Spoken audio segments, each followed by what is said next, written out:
All right, cool. Well, let's get started. Yeah, of course, we met each other at Amsterdam Founders Club at an event. We met a couple of times. Um, why why did you initially approach me? Why was it? Like, because at some point we were talking about it, but it wasn't after a couple of months that you said, you know what, I'm ready. Now I need this. What at what point were you then in your journey? Yeah, I think I remember the year was coming to an end, and I really felt like I was just at a point where I wanted to take more control of myself, my habits, my actions.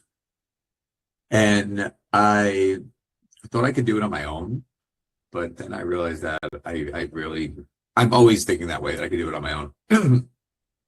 And I've had people who have worked with coaches in the past who have said good things. I read some of the reviews on you. I've always had a great rapport with you, and I've always admired the energy you brought into the Amsterdam Founders Club. And so when I was thinking about what do I want in a coach, all the attributes you had, and you were really felt like you really believed in me before I even knew that I needed some help. So I always thought that was very admirable. So I think that point in my life, it was kind of like, am I going to make this shift, or am I just going to keep doing the same shit over and over again? So I don't know what the exact thing was. I think it was the realization that, I was about to start another company, and I didn't want it to go like the last one did, and I had to change something to be successful. And I wasn't really sure what I had to do. I knew I had to do something, I just wasn't sure. So I needed some guidance. And then that's when I decided to reach back out. Yeah, cool. Yeah, that's also how I remembered it. You starting a new company was basically a shift for you. You were like, all right, I'm gonna do this. I want to go all in, and I want to do it right, and I want to succeed. And to be able to do that, some things need to change. So it was very much a pivotal point in not only your business life, but also your personal life, your financial life. There's a lot of things that changed since we work, right? Yeah, definitely. We the company it's gone really well. I'm really happy with the course that it's taken. I think my physical health has gotten significantly better. I have much more space to think. I'm much better at prioritizing things. I make more time for, important relationships in my life. I've learned to balance, my full-time job with my startup. I think all of those things wouldn't be possible if I didn't get the help. Hey, and we also talked about ADHD, remember? It's Yeah. one of the events at the Founders Club, and that might also be why we resonate so well, because we both have that energy and excitement. Are you diagnosed, by the way? I don't know if you're Not officially, right? Officially diagnosed. No, but it was pretty obvious that you struggle with similar things, issues that come with ADHD or being on the spectrum somewhere. So, and all of the things that you just described are usually the things that people struggle with. You also struggle with that. So what do you think changed? Like, how do you go from somebody who is unable to focus, very impulsive, to somebody who is now structured, intentionally focused, able to manage your energy? For you, it seems like it's a small shift, but it was actually a big shift. I think like little things, like just like the simple habit of planning the next day, the day before, like is something I never did. I just kind of woke up and it was like, So like that small shift there, just waking up and understanding what my day is going to look like.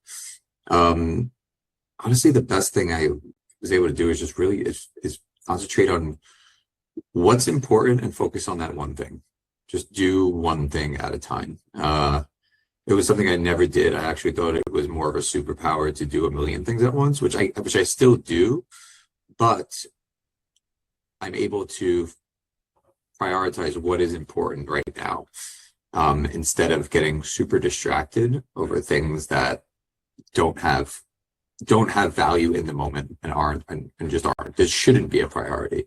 And those things are always bouncing in your head, right? There's always a million things that are a million ideas, and you have to just shoo them away. And but also just little things like, just like, instead of trying to act on things immediately, like just write it down, get to it later. You don't have to do everything immediately. Yeah, and then just focusing on my, like, learning about what reacts well to my body, in terms of my body, like cutting down on my coffee. So I was drinking like 6 to 8 cups of coffee a day and going down to 2. Now I sleep like a normal person, so that helps. Changing, my exercise habits, and learning what, like when I feel a certain way when I wake up, how my day is going to go, and how I should maneuver my day. If I'm in a lot of pain, if I'm not in a lot of pain, if I should get up and go for a walk, if I should go stretch, if I should go straight to the gym, or if I should go back to bed, and just like listening to your body, just being self-aware. Mm-hmm. Yeah, there's so many good points that you touch on, which I want to highlight, because these are very valuable for somebody listening. So I know what we did, of course, and there is a sequence to it. So what changed first was the foundation, your lifestyle. And so what you just mentioned, like exercise, sleeping better, being more intentional, like thinking at the beginning of the day, being more aware of what you do, why you do. And it brought a little bit of calm to you, because before, when we met, you were in this high agitated state always, which makes you also like kind of all over the place in your mind. But when you changed that, another energy came through. It was much now, for example, if we're looking at you, you're calm in control. And that's something I want to highlight, because lots of my clients are somewhere on the spectrum of ADHD, and some believe that that's what they are, that's how they are. But I know that if you are in a high stress mode, everything else is difficult. Focusing is difficult. Prioritization is difficult. Focusing on one thing is difficult. They're all difficult. But it doesn't mean that you're not able to. You may be used to it, not being able to, like you were, because this was like your experience for like maybe a decade or so, like a long time. But when we took away all of that stress and we built the foundation, a superpower emerged. And now you're the guy that is like, I know how to prioritize. I can even do this Jedi mind trick that I can do a lot of things, but I know the one thing. Right? Yeah. So it's super inspiring, I think, for a lot of people that are maybe not yet there. So I'm super proud of you, of course. I'm super happy to hear that you have integrated all of those things, and that to you it feels now as your new normal, which is, I think, the biggest win. And you have made a big shift in lifestyle also. You quit drinking, I think, at some point. That changed the way you lived, and it changed the way you did things. So I've said it before, but I'll say it again. You went all in, and you delivered for yourself. Like, you showed yourself what you're made of, and the success in your business is just a reflection of all of that. So congrats, man. Thank you. Yeah. Let me go back to the beginning. So what were your expectations when we started out? Like, you had some experience with people having a coach. You had some feeling with me, of course, because we knew each other already. But do you remember what your expectations were? Yeah, I did have like almost an expectation that would be like that somehow like my personality would change. Like, it was actually sort of like a weird fear of mine that I would become a completely different person. and then I wouldn't like understand how A to. worse person, not I a don't better know, one. not so much worse, just different. And it's true, but I didn't think that I could continue. Like I didn't think I continued to like still enjoy my life and get my shit together. And it still took me a while to figure that out, and I'm still figuring it out. But I think where I stand now, I realize that I could have a really active social life and have a lot of fun and still do that and still also be a high operator. Where it was really hard for me to balance those things earlier. So I didn't I would say maybe that's not what I expected, maybe that's what I didn't expect. Yeah, I'm not sure really. I think I expected it to be like more regimented, like super strict on things, which it can be as well. But I honestly wasn't sure that I would enjoy it either. But I did. So that you went into it with a lot of insecurities and fears. Like you had a fear of maybe I will not be that fun guy anymore. Maybe I'll be that boring, serious, high achiever guy, but not have fun anymore. I don't think I can rhyme those things. Maybe I will change, but not in a good way. Maybe I'll lose this Joey essence. Yeah. So you went into it with a lot of, I didn't know that, but you went into this with like a lot of, it's kind of fear. Like maybe I'm gonna lose. It's anxious, a little bit of anxiety, like excitement, but also anxiety. Yeah, anxiety. That's the better word, exactly. Which is of course normal, and you went through with it anyway. So kudos for you. And you mentioned also like I didn't know if I was going to enjoy it. I remember that. Like I do remember that you kind of felt sometimes that it's going to be like a strict. Maybe even school kind of thing. Yeah, exactly. Yeah. So how did you experience it? You make of it, what you want to make of it. It's really at your own pace, and you do the things that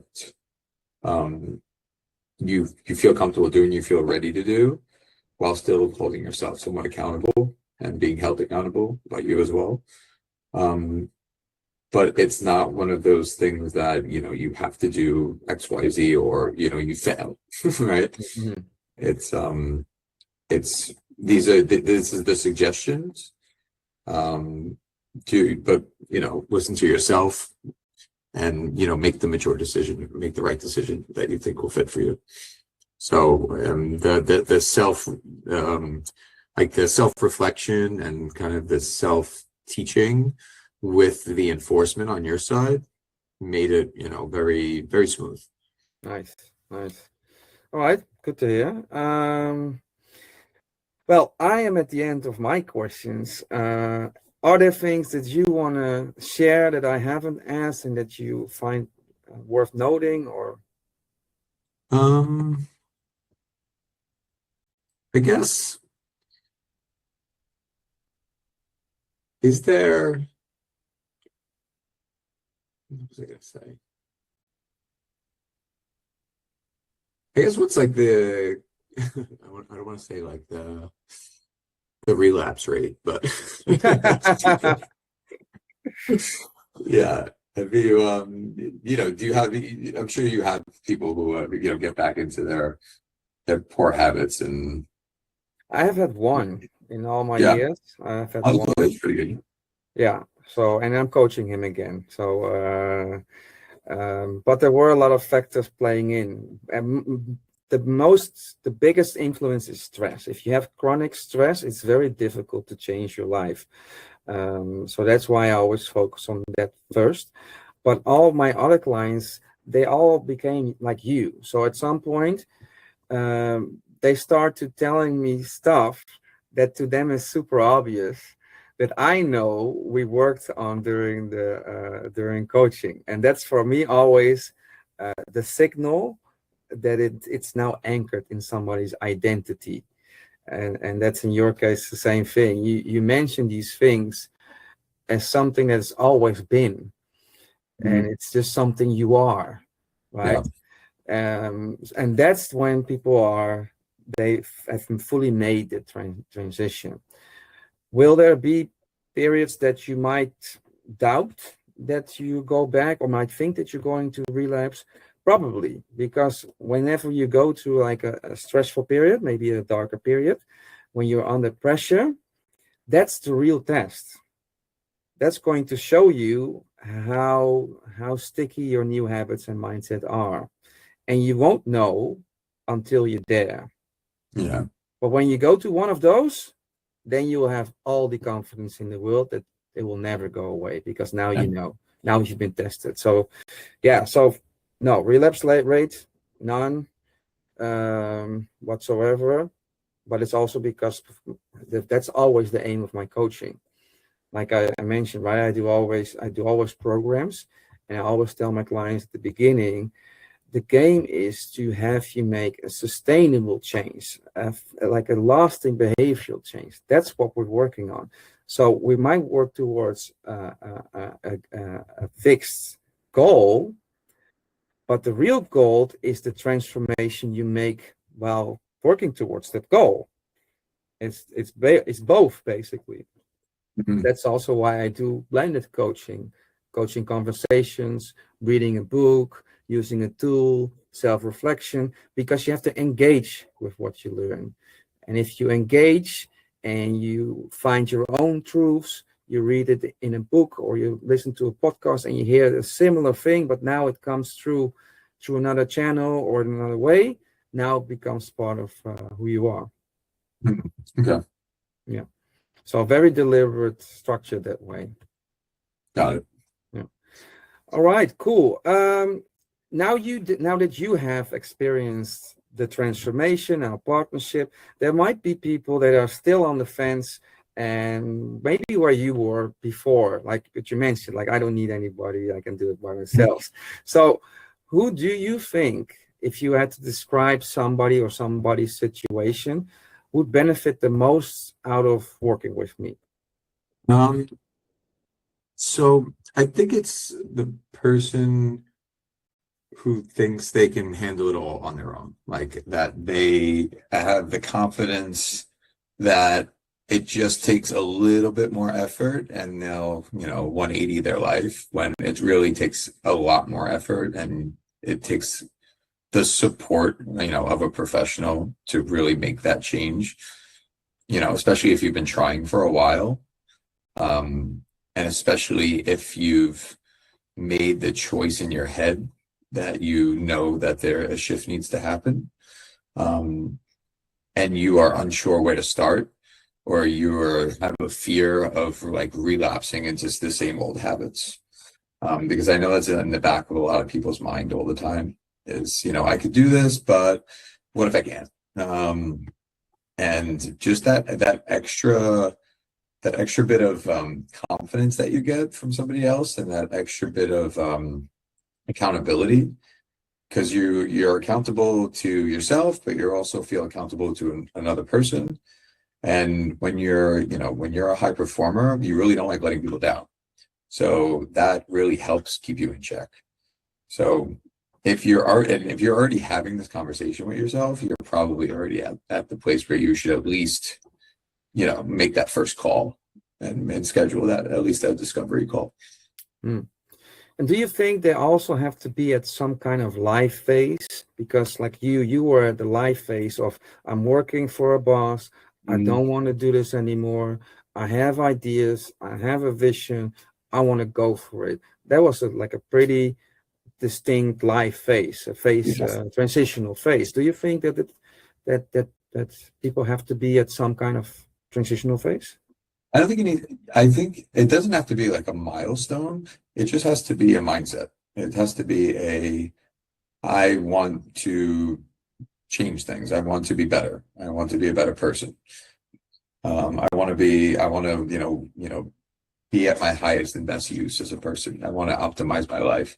I think that's the mindset shift that you have to have. It doesn't mean you're ready to start a business, or, you want to quit your job. I mean, it could be, but it's more the mindset. Like, I want to change my life in some way. I want to improve my life, and I want to do it in a way that is structured, and that is meaningful, and that's long term.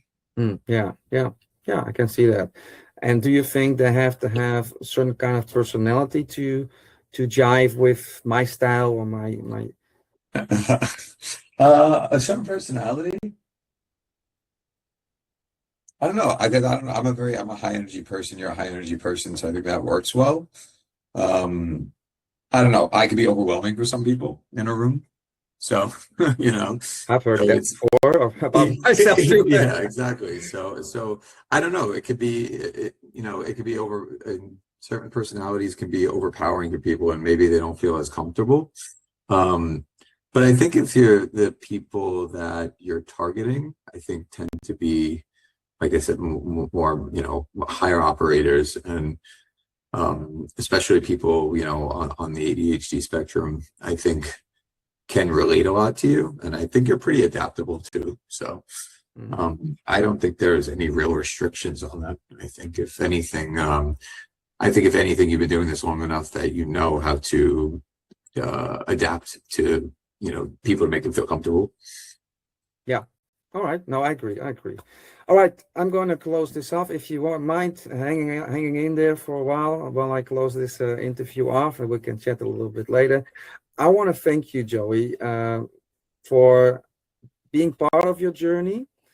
I feel honored and privileged to have been part of the journey. Also, seeing how you tackled the business challenges, seeing how you went from an idea to now having a product and a board and investors and everything in such a short time, while also transforming your lifestyle.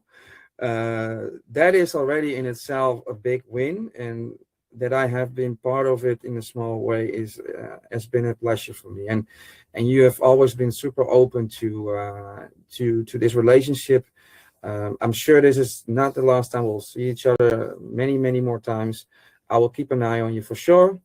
But I want to thank you. This was for me also a very pleasurable experience. And I also want to thank you for this interview. I think it's valuable to me personally, but I also think it's very valuable for anybody listening or seeing this, because this is very true. Everything you said was very true, and I think very relatable for a lot of people. Cool. Thank you. And yeah, it was a pleasure, Joe. And I appreciate your consistency and your patience, and you approaching me in the first place, because we wouldn't be here if it wasn't for that. So I think, yeah. And yeah, keep doing what you're doing for the community in Amsterdam, because you're a huge asset. Thanks, man. All right. So we'll close it off. For anybody looking, if they are looking, have a good one. I'll see you again. And Joey will talk a little bit more. Okay.